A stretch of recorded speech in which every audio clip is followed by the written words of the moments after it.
interview segment this week, the Minister of Water Resources talks about the plans for the river basin authorities and other areas of the nation's water resources sector. Engineer Suleiman Adamu, you're welcome to the program. Thank you very much. Well, only recently the federal government declared a state of emergency in water, sanitation and hygiene sector. So we want to know exactly what is the plan towards that. Well, first of all, it's the whole purpose is to serve as an awakening on the country, where we've been paying lip service to the issues of water, sanitation and hygiene. All the statistics are showing very dismal results that we're actually retrogressing on issues of water, sanitation and hygiene. So it's a kind of wake-up call, especially on state governments and local governments, because they have the constitutional responsibility to provide water to the people. Whatever federal government is doing is just an intervention.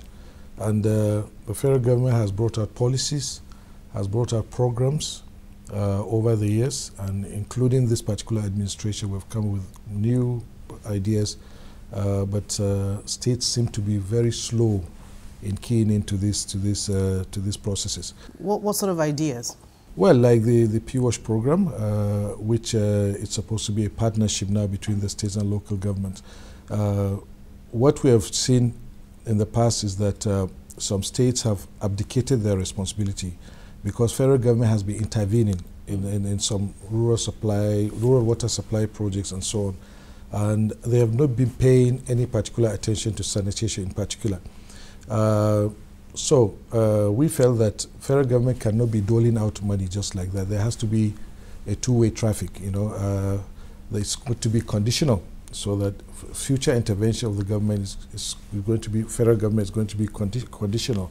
It's not meant to punish the states, but it's supposed to incentivize them so that they can do the needful. Is the federal government feeling overwhelmed right now? Oh, federal government is overwhelmed. Every day I get requests from everywhere, and I keep telling people the federal government cannot be in every community. You should go back to your state governments, and federal government is not supposed to be the provider of water. We are supposed to provide bulk water. For instance, cities that need a new source of water, for them to provide municipal water supply schemes, it's the responsibility of the federal government to build large reservoirs, dams and so on, so that they can tap the water therefrom. But it's over the years, it's becoming a situation whereby the federal government is also acting in a manner as if it's the states, the state government, and this shouldn't be the case. So the federal government wants to take a few steps back. So, but other people will now wonder what is happening with the river basin development authorities. We have about 11 of them. I know there are plans to reposition the authorities, but how far have you gone, in that regard? Well, we actually have 12 river basin development authorities. 12, if you recall, when I came in November, we had a retreat, and by February 2016, I'd already set up a committee to look at how we can revive the river basins, and they came up with a roadmap for that, and we've been implementing that. You will notice today that the river basin development authorities are no longer manned by just anybody or failed politicians and so on, but by real technocrats who are professionals in their own right, who have knowledge either of engineering or agricultural or developmental economics or water resources management. That's the first step. And all the executive directors, we have round pegs in round holes, and we have given them some instructions. For instance, I don't think there's ever been a time when river basin development authorities had performance indicators. Now we have. Every year the river basins must come and tell us how many hectares of land they've increased for irrigation. River basins are essentially to provide for food security.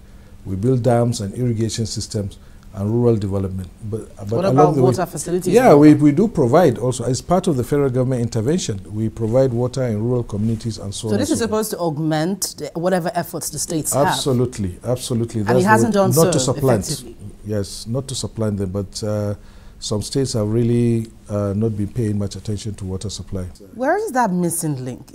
Don't they realize the importance of water, or the federal government really has taken so much control and they don't know what to do? I think it's just a question of priorities. Some states prioritize water. Lagos is spending a lot of money on urban water supply. Some are only I think one of the key things is that they're not planning properly. I think there is a lack of capacity in most states now, although they don't see the need to plan for long-term water supply solutions for their communities. That's one. Number two, they don't provide the necessary resources. Okay, maybe there are so many things competing, but the bottom line is water is the most essential element, ingredient of life. Right. So I think for me, is the number one thing, but for others, maybe they don't think the same. So these are some of the key issues. We hope that they can come on board and do the right thing. But like I say, it's just a question of priorities. But beyond hoping, what is the federal government really doing? Because really, if the federal government wants to take the back seat and hope, the people continue to suffer. I'm not saying we're taking a back seat. I said we're taking some measures in order to incentivize the states to take water and sanitation as priority. Yes. So the federal government is not backing out. For instance, P-Wash was introduced. We are already working with Kano and Ogun states. And we have 20 other states that are subscribed to the protocol of P-Wash. So we'll continue. We're allocating funds every year in our budget for that purpose. In addition to that, we are now fully activating the national water policy, water resources for the water supply policy, which stipulates that the federal government will support major urban water schemes being implemented by the states by as much as 30% of the cost. And for the first time last year, we actually created a new budget line for that purpose. I made a provision of 1 billion for start, and we want to increase that to 3 billion every year. Unfortunately, you also have issue with appropriations. So sometimes what you put in is not what you get out at the end. So how much is this, the River Basin Development Authorities, how much is this repositioning going to contribute to agriculture sector, for instance? A lot, because we don't even have a choice. We have to bring back the River Basin Development Authorities because the cardinal principle of this administration is diversifying the economy from dependence on oil into agriculture. So we have to key in, and we understand that very much. We have launched a new irrigation development program. Right now we have 130,000 hectares of formal irrigation, which are owned by the federal government. We want to increase it by another 100,000 hectares by 2020, and we hope that by 2030 we'll have 500,000 hectares developed by the federal government alone. And we'll still encourage the states to do what they can. Spread across which states? Well, wherever irrigation is possible. We have irrigation in Cross River, it's critical in the Sahel region, where we don't have too much rainfall, like, the northern axis, the Sahelian region. But we also have a lot of capacity in the middle belt and also in Cross River, where you have a lot of rice production and so on. So that we must, to support the government policy on agriculture, we must be able to produce food all year round, and you have to do that with irrigation. Then we're also working towards commercializing the river basins. Already now there's a transaction advisor working. We're working with the Bureau for Public Enterprise, looking at the situation in about 4 river basin development authorities as a model. We want a situation whereby they can stand on their own. First, we'll start with partial commercialization, and in future, we want to have full commercialization, so that for their operations and some of the key things they do not require to be dependent on budgetary allocations all the time. Thank you very much for coming on the program, Engineer Sri. Thank you, Gloria. Thank you.